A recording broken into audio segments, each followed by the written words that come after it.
That is your fun fact for Ellen, and I'm going to pass it on to you.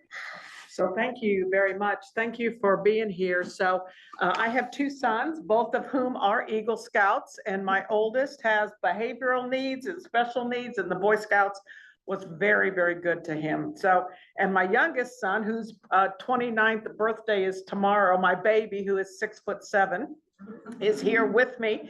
And we left 80 degrees Atlanta, and he said, "Really, Mom, we're coming to snow?" And I was like, "Yes, we're coming to snow." So anyway, so we're really excited about being here and spending his birthday in Alaska. It's on my bucket list, and so we're really excited to be here.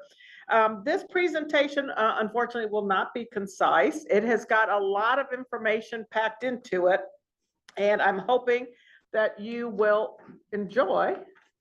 It's not moving now. It's because I stepped away. It's just, I'll click the first one. Got it. So I am a huge Alan Alda fan, okay? And I love Alan Alda. And in one of his books, he talks about when he's getting ready to do a commencement speech or to do some sort of presentation, he thinks about his audience and he wants to make sure that what he has to say is worth your time. So I'm going to cover a lot of ground in 1 hour, and I hope that at the end of this, you felt like this was worth your time, because your time is valuable, and I appreciate you being here. So we're going to talk about human factors, and so much of the presentations that we've already had today have had a human factors element in there. And this is something very near and dear to my heart. And how do we make healthcare safer? How do we do that? So we're going to talk about the interconnectedness of human factors, how it impacts the care we provide. I'm hoping that you can walk away with a little bit of an appreciation of when you're looking at errors or when you have a pressure injury in your unit. How can you look at the human factors and what were the human factors that played into it? And then we are going to do some real-time case studies at the end. Hopefully I can get through this fast enough. These are real events from my hospitals that are past the statute of limitations, so we can talk about them. But James Reason, who is considered to be the father of patient safety in the United States, he defines human error as the failure of a planned sequence of mental or physical activities to achieve their intended outcome. So again, you've got this plan and the plan doesn't necessarily work out. So since we're in the postprandial slump, after lunch slump, we're going to do a little exercise. So the 1st of April was actually a week ago. I would like people who have had a perfect week with no errors to raise your hand. Okay, so nobody's had all of us have made personal human errors over the course of the past week. Who here since Saturday, let's just do Saturday, Sunday, and Monday, who here has made an error over the last 3 days? Right, all of us, because it's human nature to do it. Now, hopefully you haven't had a week like Dilbert's doctor, okay? So giving him a pap smear result, that is a significant error. Has anybody had an error like this past week? Anything like this happened to anybody? Okay, communication. Communication is such a big part of it. Anybody had any communication errors over the past week where you thought you were clear and you weren't? Okay. And last but not least, anybody had a week like this? Okay. Yep.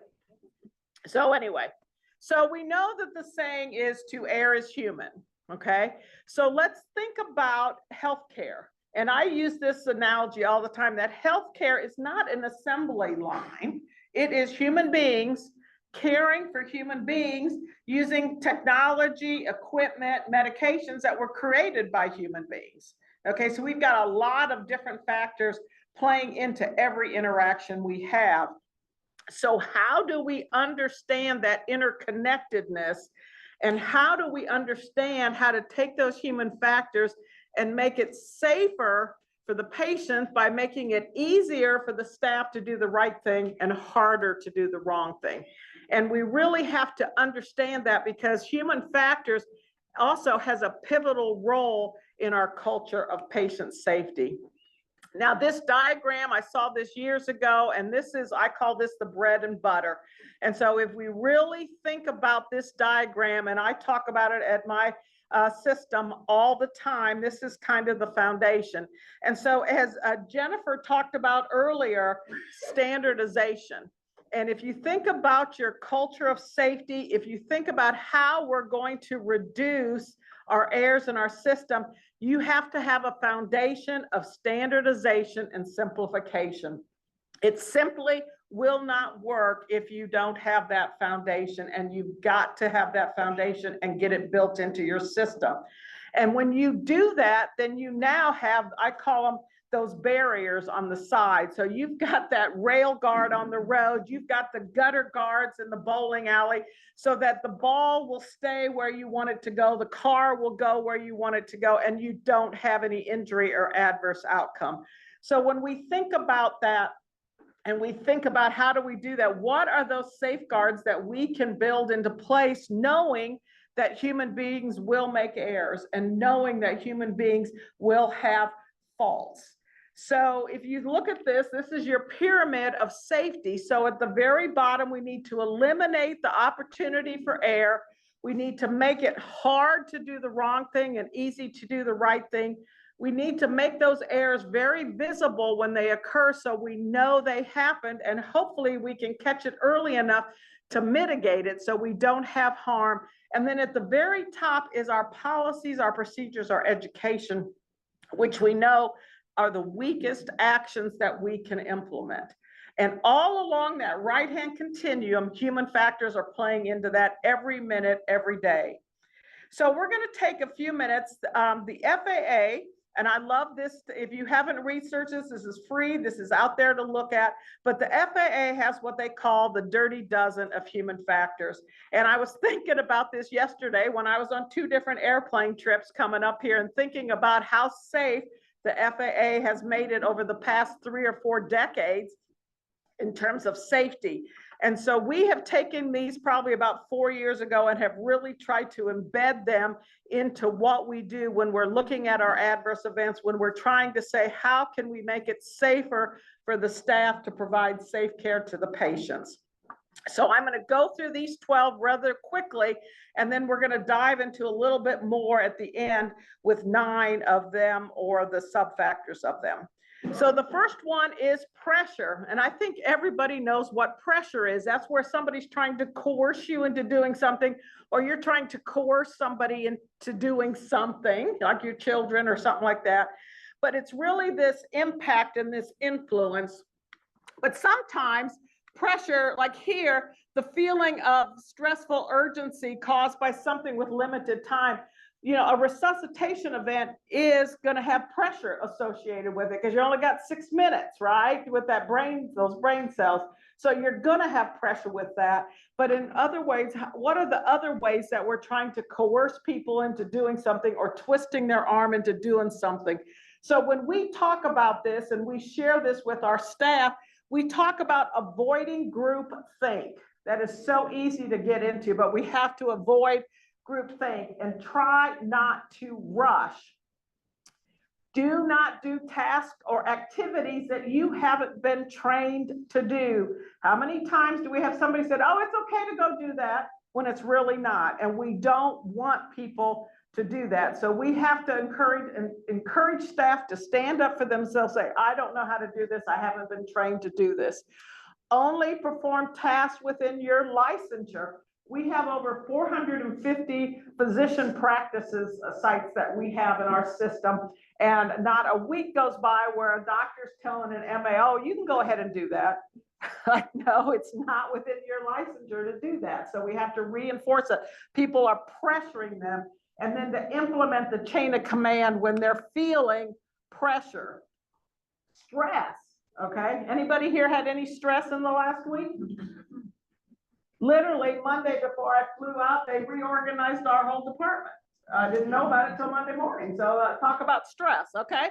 So that's mental or emotional strain and what's going on with that, okay? And so we're going to talk about situational awareness, the wingman theory, and avoiding rushing. We're going to talk about those in a minute, but those are things that can help you avoid stressful situations or decrease your stress.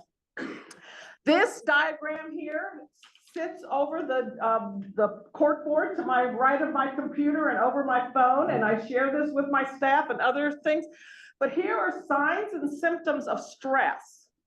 And how do you know that you're experiencing stress? You have to look at it in yourself. Then you have to say, how is that impacting the staff?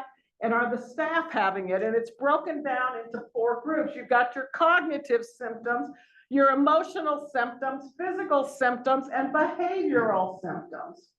Okay, and you can see your peers. I have 17 people who report to me. You can see that these are going on in them, and it helps you to identify that they've got some stress going on. You can identify it in yourself.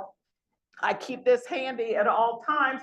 We share this so that people will know when they are experiencing stress and they can acknowledge it and speak up and say something about it. Now, norms, okay, I thought it was very interesting. Abigail this morning gave a great example of norms. They were in an office and how they were collecting, or the department, and they were collecting the way they collect the race and ethnicity. And they said, well, this is the way we always do it, right? That is a norm, okay? And norms have come about because of a cultural thing, what's going on. And you can have norms within one department. You can have norms between shifts, between departments in the same facility or in the same location. And I think we heard earlier, Jennifer was talking about how the norms and the culture in the hospital was different than the clinic, which was different than the nursing home, even though they're all the same, right? So norms become very much a cultural thing. And you will hear that say, well, this is how we do it. We've always done it this way. It's fine. So it's just the way the department does it. And that's not always a good thing. So when you want to avoid norms, you have to encourage people to follow the policies and procedures. They need to go back and review them and avoid complacency and confirmation bias. Fatigue, okay? Who here has ever experienced fatigue? Okay, yeah, we've all, it is an incredible exhaustion, okay? And it comes from physical as well as mental. Sometimes you're going through some stuff. You have the loss of a family member. It's very, very tough and very hard, and it will wear you out. And so you have to figure out how you're going to prevent fatigue within yourself. And if we can figure that out, then we have to encourage our staff to do that as well. Because if you look at this list of exhibited signs and symptoms from fatigued workers, it's very similar to that list of people who are under stress. There's a lot of correlation between the two. You've got people who are irritable, memory lapses, okay, diminished reaction time, reduced motivation, okay, a lot of similarities to it. So when you have people who are working in your setting, regardless of what the setting is, and they're fatigued, you are not going to have the outcomes that you want.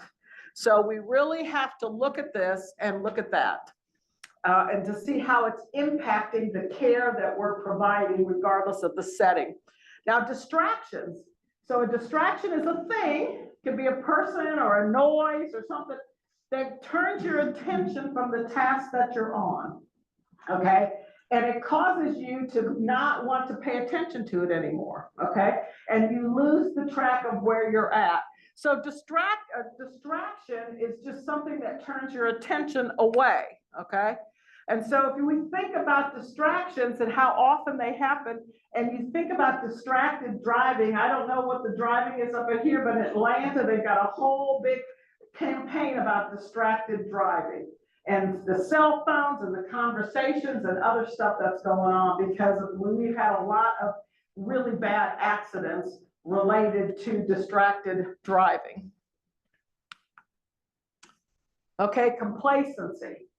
Complacency is one of those human factors that's in the dirty dozen. And this is where you've been doing something for so long, you have this self-satisfaction about it. You are really comfortable with what's going on and how we're handling it. And so why do I need to make changes? I've done this procedure 100 times. I don't need to pay attention to that. We remind people that you may have done this 100 times, but for this patient, this human being, it is the first time that this is being done on.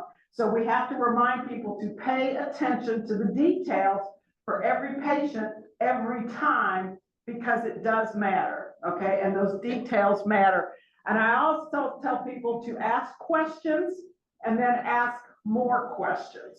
So when we think about our work job aid of what we do, I probably spend at least an hour a day answering questions, because I mistakenly tell people, don't hesitate to email me if you have any questions, and they do, okay? So I'm glad they email, but then that's part of it. So again, we get complacent, and so we need to ask questions and then ask more questions to make sure we've paid attention to the details. Communication, okay? Communication is the perception that I am talking to Stephanie and Stephanie is understanding what I'm saying, okay? And that is such a hard thing to make sure that our communication is effective and it's going the way we want, and that the individuals who is transmitting that information, that the receiver is understanding it that way. Now, Team Steps principles, we are actually doing a huge campaign this whole year on Team Steps. Again, it's another free thing. It's out there on the internet. You can go internet, you can find it. S-bar, debriefing. We use the cuss words a lot, you know, to really have people speak up and stand up to say something isn't right. But there's great tools out there that you can use to help support your staff in communicating effectively to prevent errors and to prevent individuals from having adverse outcomes that change their lives. So again, poor communication is one of the #1 contributing or causal factors when you are doing a root cause analysis. We happen to, our Joint Commission accredited, they publish their top lists of root causes, and communication is always one of the top 3 every single time. When we do our own root cause, communication is, whether it's electronic, whether it's verbal, well, however it is always seems to be one of those challenging. So how do we get that communication and make sure that we're doing well with it? Because the communication is built on a sender sending information and the receiver understanding it, and that can be verbal, okay? That can be a verbal communication, that can be written, okay? And let's not talk about text. I get text regularly with people putting initial, acronyms in there, and I have to look up the acronym. Is that, because I know I'm old, so anyway, but I have to look up the acronym to see what's in the text message. So when we think about communication and what we're doing with that, it's so important. And then another big part of communication is what? Is the body language that goes along with it. And how do we really communicate and share that information and make sure that they're understanding it? Because the research will tell you that only about 30% of a message is completely received, especially as it gets longer and longer and you're trying to give more steps or in that instruction, okay? So for example, my special needs son, when I left, I texted him, I said, these are the 3 things I need you to do, 1, 2, and 3. Very clear, basic words. You know, here's what I need you to do while I'm gone, okay? And to look at that. So we have to really think about the communication. Who are we communicating with, and what is that impact? Now, these are the rules that the FAA uses for their pilots, their co-pilots, the stewardesses, the mechanics. These are their 5 rules, and these translate, in my mind, very beautifully to hospitals or any healthcare setting. So the first one here is that detailed information must be passed before, during, and after any task, especially across the handover of shifts, okay? How many people in your setting have had an error occur because of a poor handoff? Okay. I mean, handoff is so critical, and we work on it. It's one of our organization-wide goals. We're working on this every year. How do we make these handoffs better? Messages, if they're complex, should be written down, okay? Again, if you start getting these really long lists, we want to go back to our standardization and simplification principle. When we get things that are really complicated, it's going to be hard to remember to do them, and we increase our chance of an error. So again, we want to keep them short. So we're going to write down, read back, and verify that we've understood that message. Organizations should encourage full use of logbooks, worksheets, and checklists. Now, I have a whole presentation I do at the hospital every year about checklists are your friends, okay? So again, checklists are so critical. Verbal messages can be kept short, okay? With the most critical information at the beginning and at the end. And so what does that correlate to? That's really when you're like in that resuscitative event or something critical going on, your verbal orders should be very limited. You shouldn't be taking them. People should be putting it in the EMR or writing it down or something like that. But we want to keep that limited then. And then assumptions should be avoided, and opportunities for asking questions, both given and taken. And so that, again, when we're communicating with people, instead of just dropping something off or passing it off, we really want to do a handoff. We want that opportunity to ask questions. Are you clear? Do you understand what we're asking you to do? Resources. Resources are more than people. They're more than the equipment that's in your supply room. It's the time, it's the money, it's the energy that people have. What are those resources? Do you have enough? Are they in the right location? Are they the right thing for that patient? So how do you address that? You have to be accountable to your resources. You have to be accountable as individuals to your actions and your words. For what do you do? Are you wasting product? We heard earlier in the lecture about the waste walk and getting rid of waste. So we have to be accountable for what we do, avoid complacency, and then speak up and ask for help. If there is not enough resources to do something, you have to raise your hand and say something's not right, okay? Assertiveness. Assertiveness is different than aggressiveness. Assertiveness is having self-confidence to speak up and to say something's not right. How do I make things better? Here's what's going on. I'm uncomfortable using those cuss words that we talked about earlier and speaking up. So again, how do we improve assertiveness? And we work on this every day in our system, but we talk about the T-STEPS communication principles, and the 2-challenge rule is one of my favorites, okay? Because if you're communicating with somebody and you don't really get the response you're expecting, you need to ask a second time to make sure that they've understood what you said and that you are clear as to what their response is. So the 2-challenge rule is another favorite of mine. Train on T-STEPS. It's out there. It's free. Speak up and ask for help. I cannot emphasize that. I am very old. I grew up in the era of nursing where we didn't ask for help. And if you couldn't do your whole assignment by yourself, then that meant you were not a good nurse, okay? I don't know if anybody else grew up in that era, but that's not the way we should act now, and that's not the way we should treat anybody. So we want people to speak up and ask for help. Awareness, okay? I don't know of anybody, I look at all of our many outpatient clinics, surgery centers, rehab centers, our hospitals, I don't know of a single person who works in isolation. They have to interact with somebody throughout the day. They interact with patients or families. So you have to be aware of your environment and what is going on around you. And so when people get really isolated and they don't pay attention to stuff, that's how they miss things, okay?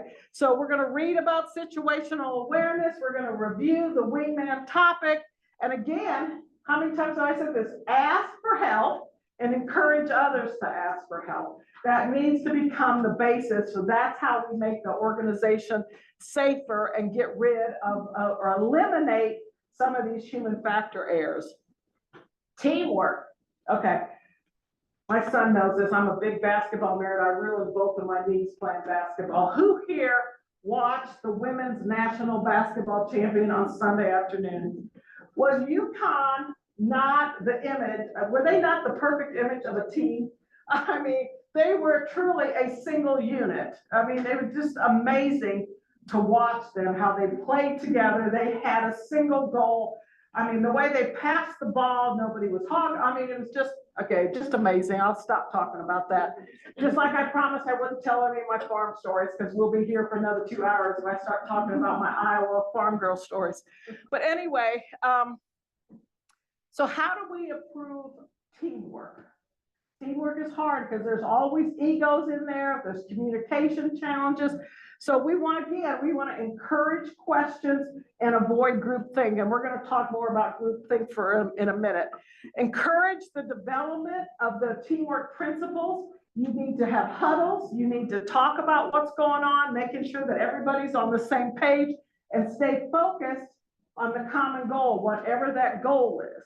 So just like Jennifer was talking about earlier, you know, our goal is to get to 0 cauties and stay that way. And so everybody knows what the goal is and what are we doing.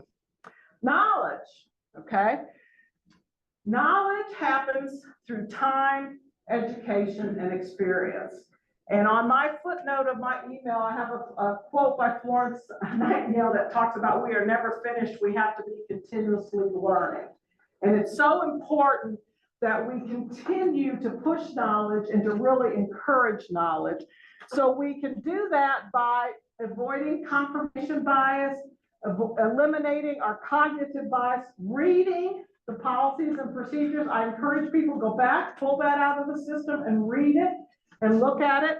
Ask questions. I keep saying that, but we talk about this every month all the time. Ask questions.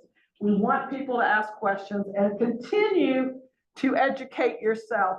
And for those who, I mean, obviously you guys don't know me, but I'm a super nerd, and you saw on the agenda all the initials that went behind my name. So just because I had nothing else to do, I told them I sat for the beta test for AHHA's certified professional in human factors in healthcare test last week. Like I had nothing else to do. So anyway, I continue to educate myself, continue to push myself to what do we need to do, how do we need to do. And no, I don't know if I passed or failed because it was the beta test and we won't know until June. So anyway, we'll see what happens in June.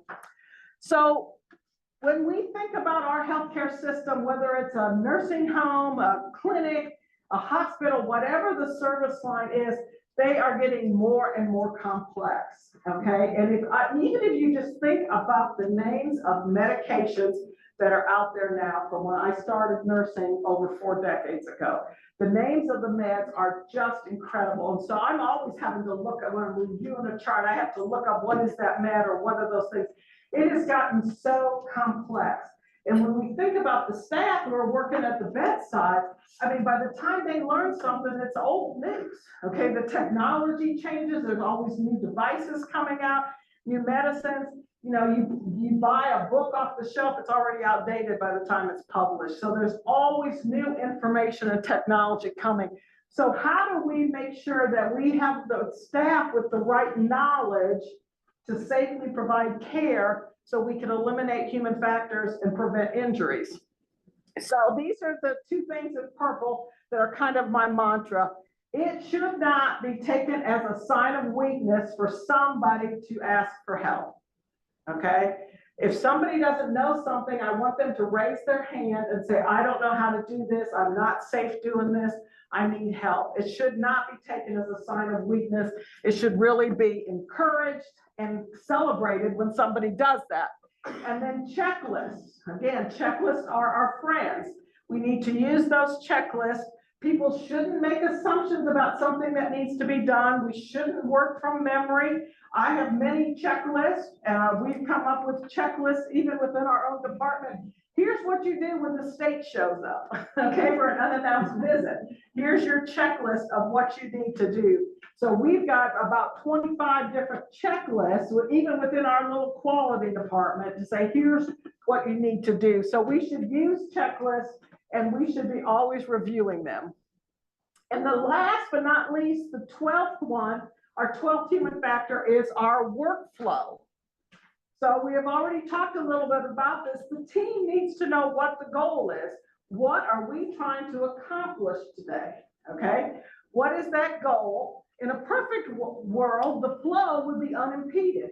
We would have the supplies where we need them. We would have the information all clear and everybody would know what's going on. We would have the nice flow of that. So the flow towards that goal should be unimpeded, but then we have to have checkpoints along the way, okay? So let's think about our basketball game. We have timeouts, right? The coaches call timeout. They want to have a checkpoint. How are things going? We've got our quarter breaks, okay? Our halftime breaks. We've got these checkpoints. We keep track. The score is up on a big billboard. We know what's going on and what's happening. So as our employees are working through the day, they have to know where are their checkpoints in the day. Do they have a huddle at 1 o'clock in the afternoon or at 10 in the morning to say, hey, here's what's going on, here's what's happening, and what are we doing? And then we need to make good use of our time because we need to be stewards of our time because time is money. Time and money are resources. So you can kind of see these all interact and overlap. So now we're going to dig into these 9 areas of discussion. We're going to go through these as well. I just want to make a note that, you know, there's a lot of this that's linking to, I'm not going to talk about just culture today. I'm not talking about high reliability. I'm not talking about our culture of safety. All of these things kind of overlap and intertwine. I'm trying to stay really focused on the human factors and what can we as quality providers do to look at when things go awry, when somebody develops a pressure injury, when somebody develops a CODI, we can look and see what were those human factors that were going on at that time, and how can we as leaders look at our systems and make it safer for the patient by making it harder to do the wrong thing and easier and keeping people within the gutter lanes of the rolling lane. So we're going to talk about these 9 things. Groupthink. If you've never seen this happen, it's an amazing thing. So it's a real thing. It was first coined in 1952, okay, when they talked about it. And Irving Janis actually pioneered the research behind it. But this is where everybody kind of gets together in an area, whatever space it is, and they start talking, and all of a sudden everybody agrees with everybody. And the leader might have an idea or somebody who's in charge, but all of a sudden everybody just comes to the same assumption. And I've seen it happen, and it's kind of scary when it does, but everybody just says the same thing, and they all come to this agreement and recognize the same conclusion, okay? And groupthink is really real. And the other thing is if you're the lone person out there who doesn't agree with that, you might actually be discouraged from saying that, or you might feel like, I'm not going to say anything. I'm not going to bring that up or mention that, okay? And we've all been in that situation. I know that, okay? So Irving Janis, with his research, so these are like the 3 big types of groupthink that go on with the subcategories. And I want to take just a minute to go over this. But the first one is the overestimations of the group. We cannot make a bad decision. Whatever decision we make, this is the right decision for everybody. And we know it, and they're self-confident in that decision, okay? So, you know, they have this unquestioned belief or these illusions of invulnerability that whatever we decide is the right thing to do and it's going to be okay. Type 2 is closed-mindedness.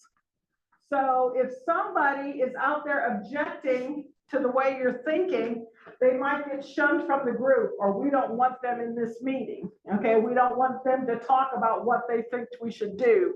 Or they can stereotype that, well, that person is stupid. They don't know what they're talking about. Has anybody ever heard that said? Raise your hand if you heard. Okay, everybody's nodding. Yeah. I mean, because you think that, oh, they're stupid and they don't know what they're talking about, and they're really trying to bring up another idea and another suggestion. So we got to think about that and how we label people and stereotype people who don't agree with us. And then pressures toward uniformity. So again, if you are not agreeing with me, then I don't want you on the team. You can go work in another department. You can go be assigned to a different group to work on.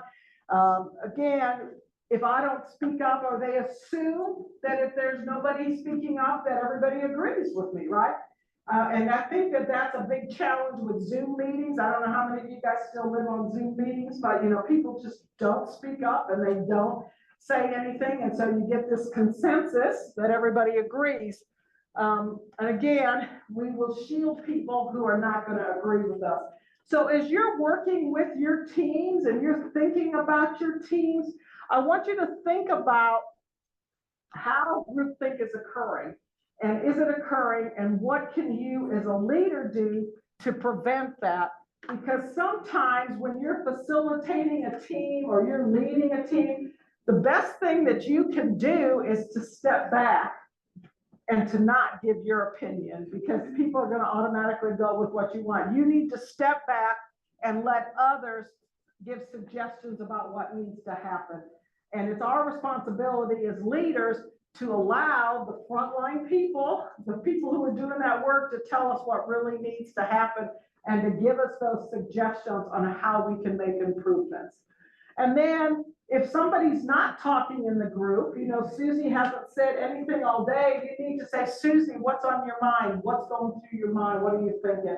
And ask them to speak up, okay? And make sure that they have the time and they can feel empowered to say what's on their mind, because it's our responsibility to really not have groupthink going. And it can happen just on a turn of a dime, and I'll be sharing an example that happened.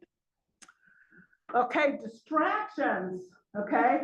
I mean, distractions come from internal and external sources. So at one of our hospitals, one of our 5 hospitals, we have anytime there's a rapid response or anything, there's an overhead announcement that goes off. It doesn't matter how many times I have heard that, every time it scares me, and when I'm there and I get distracted, right? So you've got all of these loud noises, or somebody reaches out and says, hey, what's going on? And then there's day-to-day safety problems that you need to do. So if we went back to that to-do list of that nurse manager on the floor, she has to spend part of her day solving real life problems that are happening at that time, identifying what's going on, what's happening.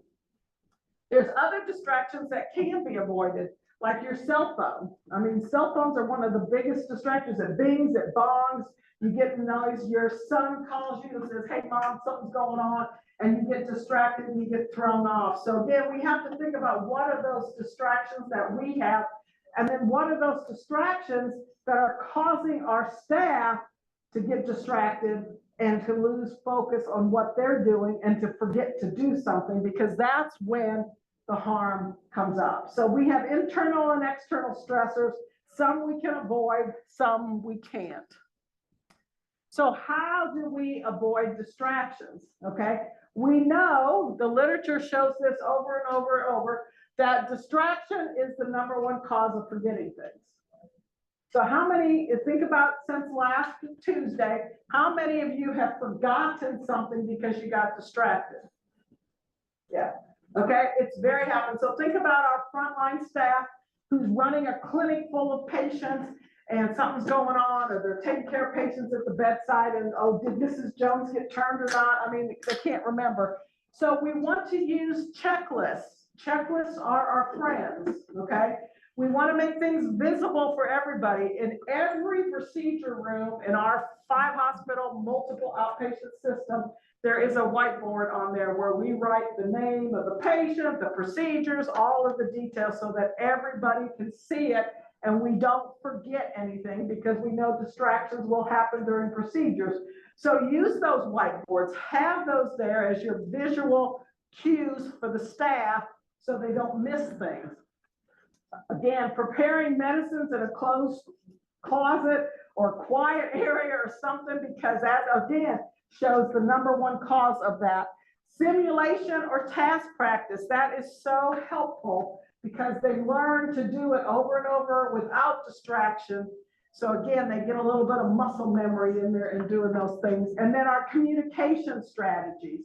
So when somebody is distracting an employee and they're working on something and they don't need to be distracted, they have a communication way of letting that person know, I need 5 minutes to do that and to finish this thought, okay?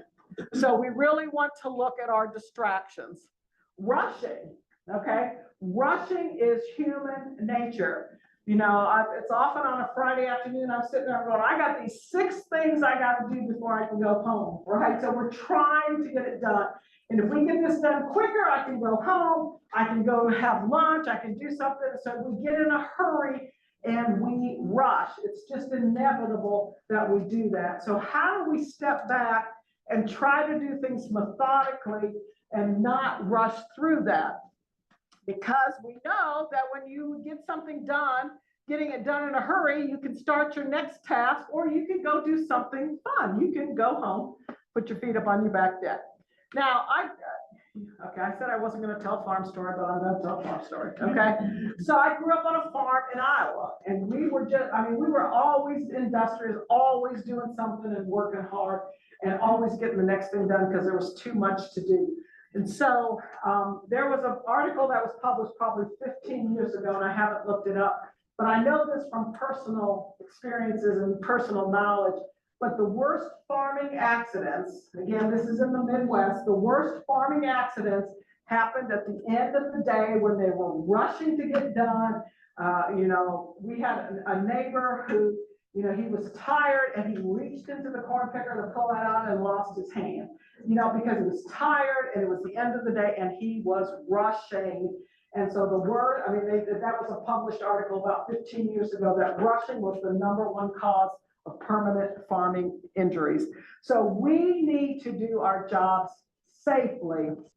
So how do you manage your behavior? You always put safety first. You turn that auger off on the tractor before you reach into the corn picker. Don't take shortcuts, okay? That's just human nature. We want to take a shortcut. Let's leave out this step. Don't take shortcuts. When you take the shortcuts, you mix up stuff. Yes, I did one time many years ago, made a batch of cornbread for Thanksgiving, and I forgot to put the cornmeal in the cornbread, okay? That wasn't very good, but I was taking a shortcut and a slip, and I forgot to do that, okay? Use the correct tools, pay attention to what are those bad things that could happen, and take responsibility for your actions, okay? We're going all the way back to our accountability. Take responsibility for what we say and do and the work we do. If we make a mistake, we made a mistake. It's not somebody else's fault that we made the mistake. So again, try to avoid rushing and follow through and finish up. Norms, okay, we talked about that a little bit ago, and then Abigail talked about it this morning. But this is where patterns change within a shift, within a department, within a unit, within a family. And norms can be good or bad, and they can be safe and unsafe. It just depends what's going on. But sometimes you have to sit back and really look at those norms to say, are these meeting the needs? Are they working the way we want it to do? So you can avoid norms by, if you ask people to follow the policies and procedures, and to avoid those risks in practice, which are natural. Those are going to occur where people start taking shortcuts and we get these drifts. How do we avoid complacency and confirmation bias? Now, I don't know, like I said, I'm old and I'm okay with that, but does anybody else remember where they were when the Challenger exploded? Many of you in this room are too young to remember that. So this was what came out of there. So here's where we expect you guys aren't too young to remember that. I know I'm old, I'm okay with that. So anyway, so we have 100% expected safe space, okay? So we got that, and this is what we should have happen. So you're gonna have low production. Your production's not gonna be as high because you're not rushing, you're not taking shortcuts, you're not skipping steps. You've got this 100% space. And again, the individual benefits are low because people are not being as maybe productive or getting the outcome they want. And then we get into this usual space of action here, but this is what really happens every day. And then we get into 100% agreement that this stuff over here is happening unacceptable. And so this is what's happening, and this is the outcome of the Challenger launch decision, is that they got over here into this unacceptable stage. People were working too fast. They were worried about the production outcome. Things were moving too fast, and they really weren't focused on the safety. So has anybody here driven in Atlanta? Okay, so you guys will all know the speed limit in Atlanta on the interstates is 65, right? This is where, I know. This is where it says we should drive 65 miles an hour on the interstate, okay?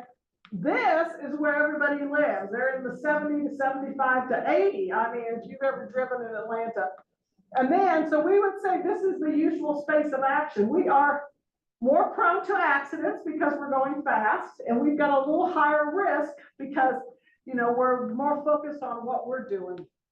But I think we would all agree that if you're speeding under the influence of a substance, that is completely unacceptable, correct? So you can see how the practice drifts occur and how they shift and become more dangerous. So as we think about our employees and we think about what are they thinking, well, they're going to deviate and they're going to take shortcuts if the consequences are unknown. If nobody says anything about it, nobody says, hey, you didn't wash your hands or use hand hygiene before you went in this room, there's no consequence, they're going to continue to do that. If the consequences are weaker than the incentive to do that. So you got to really think about it, or like training your dog. If you wait till you come home, the dog's torn up the bed and they don't understand why they're getting a consequence.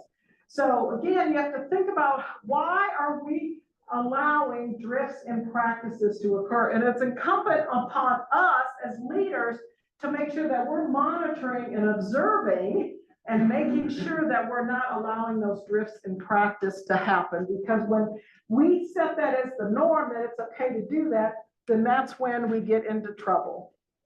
Situational awareness, okay? So again, nobody works in isolation in any setting. So you've got yourself, you've got what's going on with you and your equipment, you've got what's going on with your team and your environment. And so we always have to be paying attention to what's going on and what's happening and all of that kind of stuff.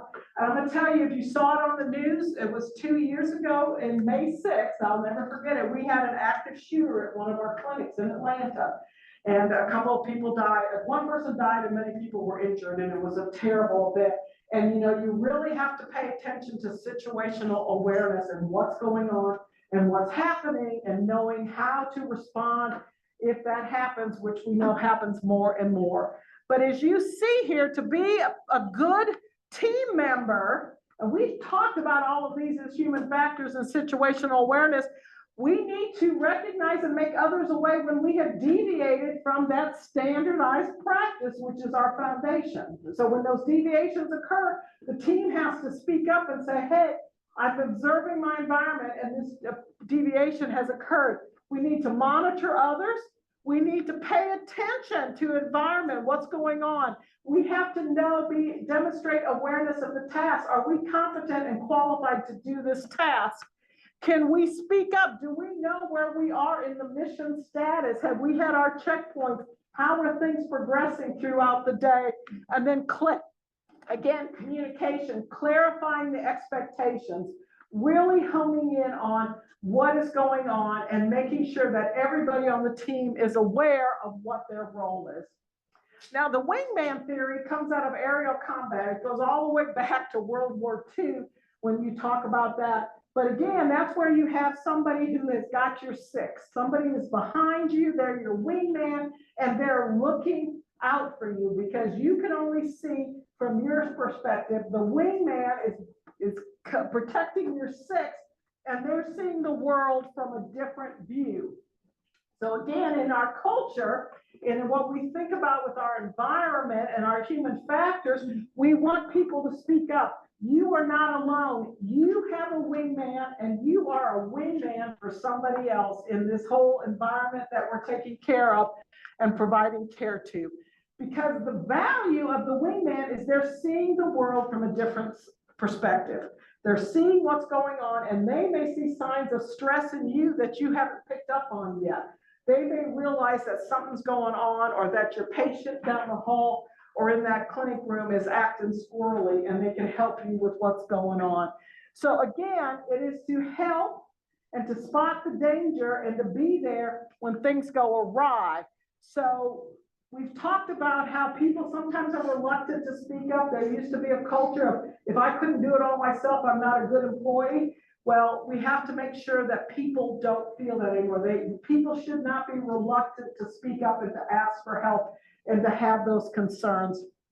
So being a wingman means you're a good listener, you're their cheerleader. Yes, I'm here to help you. What can we do? How can we make sure this patient gets turned every 2 hours today? I know this is a hard patient. What's going on and what's happening with that? And then in rare situations that your wingman is that comes to help you and to make sure you're okay. But this is a great stuff to use. Wingman theory is so important and helpful. And it's all about, it comes back to being the team and who's going on and who's passing the ball to who and how are we all trying to get to that common goal. Complacency, again, this self-satisfaction, and I'm talking as fast as I can, but you'll have all these slides and you can do that. But again, that's where you are just really confident. I had a nurse say to me one time, I'm not kidding you, she said, Ellen, I've worked in the ICU for 20 years and I've never identified the wrong patient. Okay, she is very self-confident in what's going on. So there's 5 stages of complacency. The first one is that it's new. You're new to the task. You're really intent. You're focused in on the details, and you get really, really good at doing that. And then you get self-confident. I know what I'm doing. I got this. Don't worry about this. I'm self-confident. Then you get blinded to it because now it's second nature. You're not even thinking about the details. You're not even thinking about, yeah, I've done this 100 times, but it's the first time for this patient, but it's okay because I know what I'm doing. The denial, and then you have collapse and things fall apart and a bad air occurs, and it's how did we get into this cycle? So 5 strategies to reduce the risk of complacency, and we try to embed this into all of the staff in the organization. Every day you got to come in, you got to start your day from scratch. If you ever watched Coach K and Duke, his thing was next play, okay? You come in, again, you forget about what happened, you start your day from scratch, you've got a fresh eyes, we're gonna pay attention to the details, we're gonna do right by every single patient or person today. Surround yourself with people who will tell you like it is, okay? You wanna know, hey, I messed it, I forgot to wash my hands, tell me I forgot to wash my hands. Focus on the process instead of the outcome, because we're going to have standardized and simplified processes. Are we following our processes? Continually learn and adapt, okay? We've got to be learning, and with the complexity of healthcare these days, we've got to be learning, asking questions, and then recharge the batteries. How do you do that? You go to Alaska for 4 days, okay? You recharge. Whatever it is you got to do. I go to 4 fitness classes a week. Whatever it is that you got to do to recharge. Complacency, again, you just have gotten so complacent, everything is just simply going on. You've got to look at this, you've got to pay attention to the details. Every now and then you got to go back and reread that policy and make sure that I'm really doing it. Policies change, practices change. It is very important, okay, to not work from memory, okay? Checklists are important. People need to go back and do that. We had a bad air because a patient was on a medication that they shouldn't have gotten propofol. It has I learned all about it myself. They had a funky reaction if you took this medicine and propofol. So the nurse, I couldn't believe it, didn't even read the orders because the doctor always orders fentanyl in first set, right? And in this case, the doctor didn't. The system alerted him to do that, but she went off of her memory. He always orders this, and that's what she did. So again, we don't ever want to work from memory. We want to look anew. Never assume it's okay if you haven't checked it. You've got to make sure that work is being done and do not sign off for any work that hasn't been done. And then confirmation bias. Who are you getting your information from? Who are you asking from? Are you getting it? And this nurse has been working here for 20 years and she says, well, this is the way we do it in this unit. Okay, we get that confirmation bias and we get the answer we want. So we go on. And so a lot of times, even in our organization, somebody will call me for an answer. They don't get it. They call somebody else. It's like splitting parents, and they'll reach out to so they can get the answer they want. Okay. So again, you want to ask questions. You want to ask questions Focus on that. And refer back to policies and procedures. But again, just don't go, and that's very easy to do, to say, oh, I got the answer I wanted and to move on. You really got to make sure, are you getting it from somebody who gave you a hunch, or is it fact-based? Okay. So you've now had an error occur, okay? So you really need to break it down into three things. And like I said, we're not talking about just culture here, but you got your system failures, you've got your behavioral choices.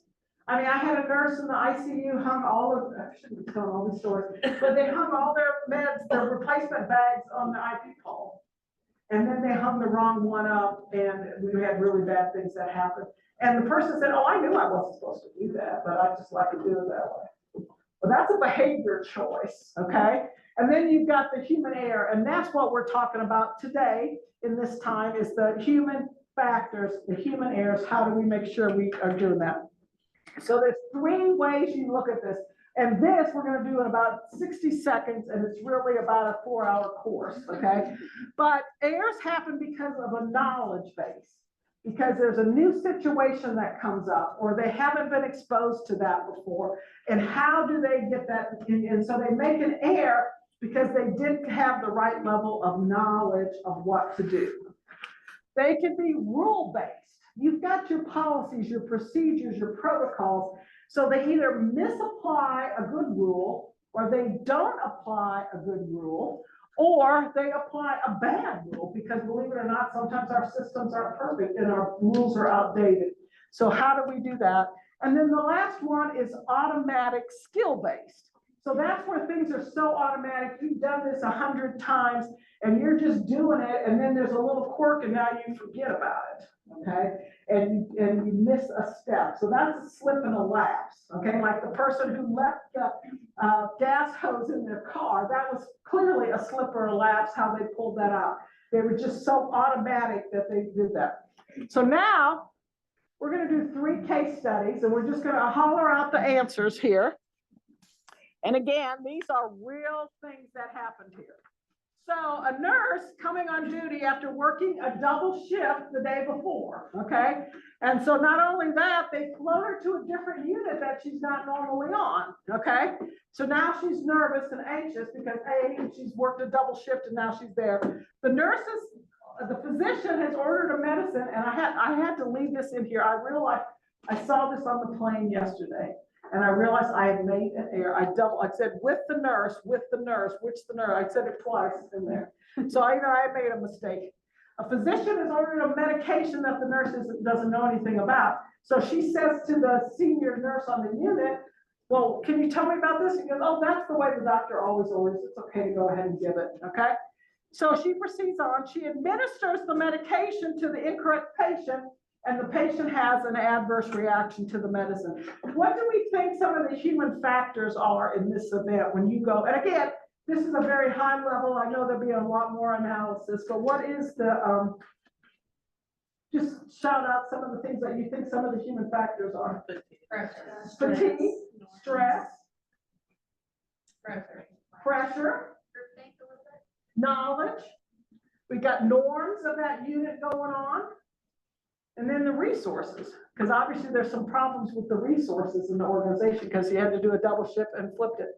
What level of human error do you think that was? Was it knowledge, rule-based, or a slip or lapse? So some of it was knowledge, but it was also rule-based because she didn't do her 2 patient identifiers. She did not apply a good rule. Okay, hang with me. We're going to just do 2 more. And like I said, these are real things that happen. A surgical procedure is underway with the patient open. Inadvertently, the desired piece of mesh for the procedure falls on the floor of the surgical suite. You know where this is going, right? The staff informed the surgeon that this is the last piece of that specific type of mesh in stock, okay? The physician and the lead staff talk about, they can start begin discussion. And they all agree that it's acceptable to soak it in betadine for 5 minutes prior to inserting. So the staff proceed with soaking the mesh. What do we think our human factors were here? I just can't. I work in PI. I can't. So resources, why would we start a surgery with one piece of mesh, okay? Pressure. We also got some group think going on, don't we? All of a sudden, everybody just decided it was a great idea. Yeah, let's do this, okay? And then a little bit of assertiveness. There's nobody in the room confident enough to step up and to say, hey, I need to call my supervisor because this doesn't feel right. What level of human error was this? Knowledge, rule-based, or slipper laps? Clearly rule-based. They applied a very bad rule, right? Now, I'm going to tell you the funny thing about this, okay? I thought it was hysterical. Not everybody did. The surgeon, the surgeon dictated in the op note because of the 5-second rule. Because of the 5-second rule, we decided that soaking it invaded diabetes. I'm just telling you, I laughed and laughed and laughed. Okay? Did it work? What was the patient outcome? Well, this patient, they followed this patient very closely and they never got an infection that we know about, so but we're not going to publish it as a case study. I'll tell you that. Okay, last but not least. So a staff member works in a procedural area and has participated in this procedure over 100 times. Today, a new proceduralist comes in to perform the procedure, but he's on a time frame because he's behind schedule. We didn't get his patient ready in time, and he's got to go, and we got to go. So we are not doing the timeout, and I need some additional stuff, and I just need you to go get it and do what I tell you to do. So he asks the staff for that, and they go get it, and they start the procedure. What do we think the human factors were, in fact, there? Pressure, yeah, pressure from the surgeon. There's obviously some teamwork issues going on. It's like behavior too. Yeah, there's behavior component of, but it's the teamwork because we all are not on the same goal and we all don't have the same option. And then knowledge, you know, staff are not speaking up saying, hey, I've never used this piece of equipment before. I've never done this before. I don't know how to do that. So again, and then the level of human error, what do we think that one was? Rule-based, not applying a good rule, okay? We should have stopped. We should have gone up our chain of command. We should have done the right things for the patient. So anyway, I have gone over 5 minutes. I apologize because I know that's getting you into your stretch break. I hope that when you leave here today, you're going to think a little differently about human factors. You're going to try to apply them a little differently in your setting and to make sure things are going well. So thank you. I know I've talked fast. There's a lot of information. That's how to contact me. Again, ask questions. I love questions. Don't hesitate to reach out. And again, I apologize for going over. So thank you.